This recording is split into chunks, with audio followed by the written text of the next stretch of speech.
정년을 앞둔 어느 날 저는 제 통장을 보며 스스로를 칭찬했죠. 30년 넘게 공무원으로 일하면서 대출 없이 집을 장만했고 퇴직금과 예적금을 합치면 7억 원이 넘었습니다. 연금도 나올 예정이었고 아내와 자식들도 큰 걱정 없이 지내는 듯 했죠. 이 정도면 노후도 편하게 살겠구나. 그때까지만 해도 은퇴가 축복이라고 믿었습니다. 하지만 막상 퇴직하고 나서야 깨달았습니다.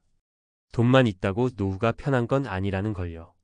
그리고 진짜 은퇴 준비는 통장 잔고가 아니라 삶의 구조를 바꾸는 일이라는 것을요. 1. 은퇴 후 처음 겪는 충격 시간이 공포가 되다. 퇴직하고 첫 주는 정말 좋았습니다. 매일 늦잠을 자고 여유롭게 아침을 먹고 동네 산책도 했죠.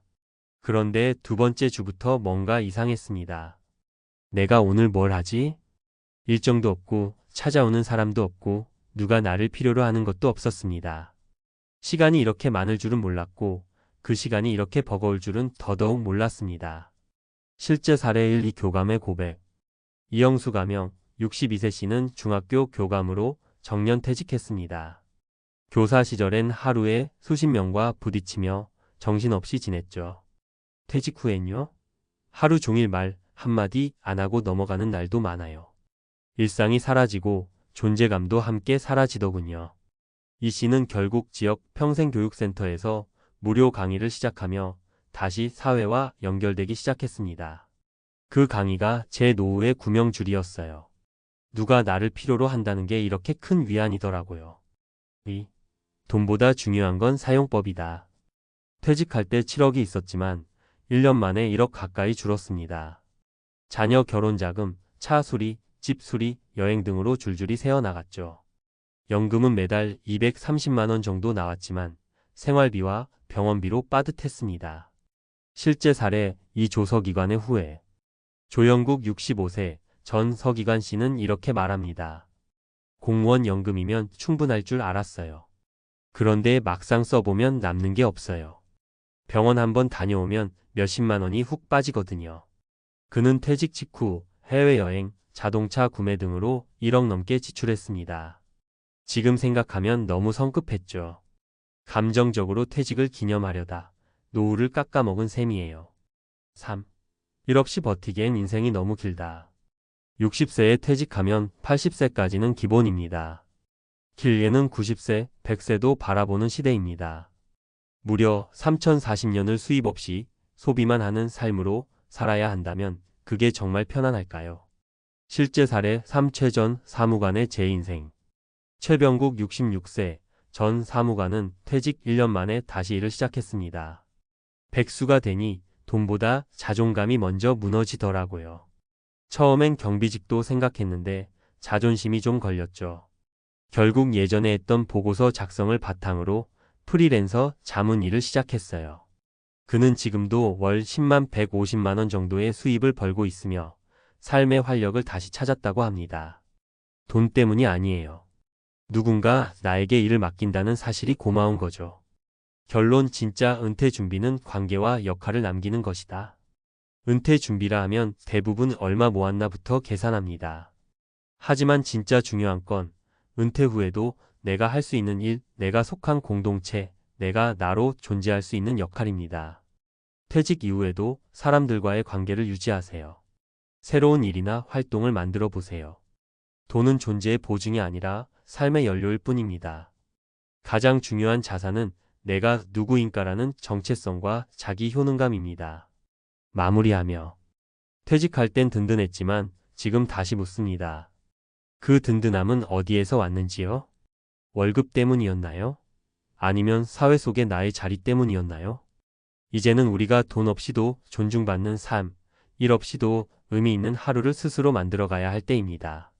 그리고 그 준비는 퇴직 1년 전이 아니라 지금 이 순간부터 시작해야 합니다. 전문가가 전하는 은퇴 후 진짜 준비해야 할 5가지. 7억 자산?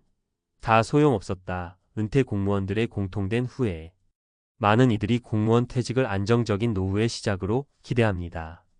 하지만 실제로는 자산이 충분하다고 생각했지만 삶은 전혀 준비되지 않았다고 말하는 퇴직자들이 점점 늘고 있습니다. 왜 자산이 충분해도 은퇴 후 삶은 불안정해질까요? 1. 경제적 준비의 착각, 총 자산이 아닌 현금 흐름이 중요. 대부분의 퇴직자는 퇴직 당시 수억 원대의 자산을 확보하고 있지만 정기적인 현금 흐름 구조가 부실한 경우가 많습니다. 연금, 국민연금, 공무원 연금이 있더라도 월 20만, 300만 원 수준에서 생활을 꾸리기엔 의료비, 물가 상승, 가족 지원 등으로 빠듯해지기 쉽습니다. 특히 퇴직 후 12년 내 과도한 초기 지출 여행, 자녀 지원, 고가 물품 구매이 반복되면서 자산 소진 속도가 빨라집니다. 전문가 조언. 은퇴 후 자산 총액보다 중요한 것은 생활비를 감당할 수 있는 고정 수입원을 마련하는 것입니다. 연금 외에도 임대소득, 소규모 일거리, 배당 수익 등을 통한 현금 흐름 다각화가 필요합니다. 이 시간 관리 실패, 일상 구조의 상실이 정체성 위기를 불러온다. 은퇴 후 가장 먼저 겪는 변화는 시간의 공허함입니다. 출근과 회의, 보고서 작성 등으로 촘촘히 짜여 있던 일과 구조가 사라지면 자아, 정체성의 공백이 찾아옵니다. 심리학에서는 이를 역할 상실 증후군이라고 하며 우울감과 무기력의 원인이 됩니다. 전문가 조언. 은퇴 후에도 하루의 리듬을 만들 수 있는 활동을 꾸준히 이어가는 것이 중요합니다. 아침 산책, 일정한 독서 시간, 자원봉사, 평생학습 참여 등은 심리적 안정성과 자기 존중감을 회복하는 데 도움이 됩니다. 3. 사회적 고립의 위험, 인간관계의 재설계가 필요하다. 공무원 조직은 비교적 폐쇄적이며 인간관계가 직장 내에 집중되어 있는 경우가 많습니다. 퇴직과 동시에 이러한 관계망이 단절되면서 심각한 고립감과 소외감이 발생할 수 있습니다.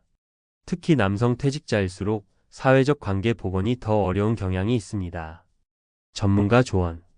은퇴 전부터 지역 커뮤니티, 취미 모임, 온라인 학습 플랫폼 등 비직장 기반의 네트워크를 확장하는 훈련이 필요합니다.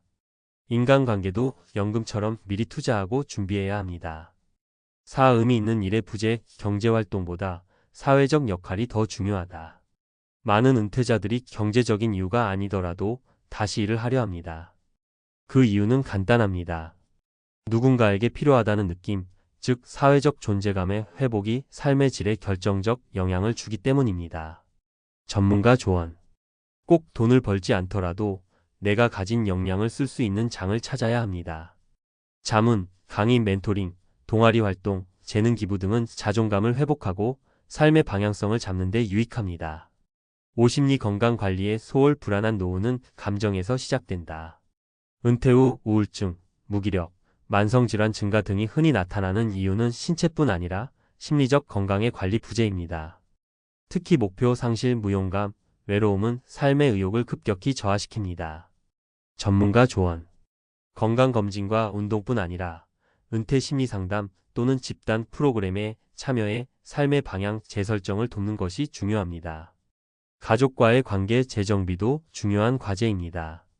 전문가가 제안하는 은퇴 전 반드시 점검할 5가지 체크리스트. 항목 설명 점검 포인트. 경제적 준비연금 외 수입 다각화월 생활비 대비 수입 규모 점검. 일상 구조 퇴직 후 루틴 설계, 운동, 인간관계 일정 확보. 사회적 연결 조직 외 네트워크 존재 여부, 월 1회 이상 모임 유지 여부. 역할 정체성 은퇴 후의 사회적 역할 봉사, 강의, 콘텐츠 생산 등 계획. 건강심리 정기적 건강관리 앤드 감정 표현 정기 운동, 상담, 가족 대화 여부. 마무리 조언. 은퇴는 끝이 아니라 삶의 구조가 완전히 바뀌는 전환점입니다. 많은 이들이 나는 잘 준비했다고 생각하지만 막상 삶의 구조와 의미가 사라진 그 순간 자산은 방어막이 되지 못합니다. 그러니 지금부터 준비하십시오. 돈보다 역할을 설계하고 관계보다 넓은 소속감을 키우고 시간보다 의미를 계획해야 합니다.